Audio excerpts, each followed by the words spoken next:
it's really a very diverse set of people who are coming together to play the game. And I think that that's one of the things that's really helped to see the kinds of solutions that have come out of it.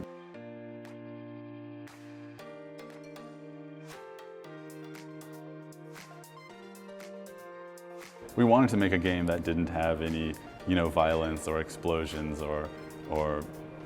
guns, or a lot of the sort of like negative things that people might think about when they think about games, as a way to actually make the game more accessible and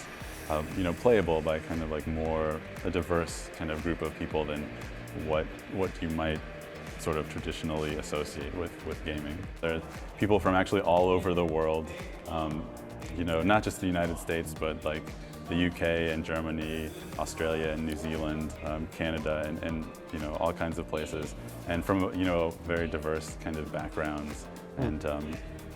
students, people working in technology, musicians and artists and that kind of thing. So it's really a very diverse set of people who are coming together to play the game. And I think that that's one of the things that's really helped to see the kinds of solutions that have come out of it, because you have a lot of different people with a lot of different ideas and ways of looking at problems coming together.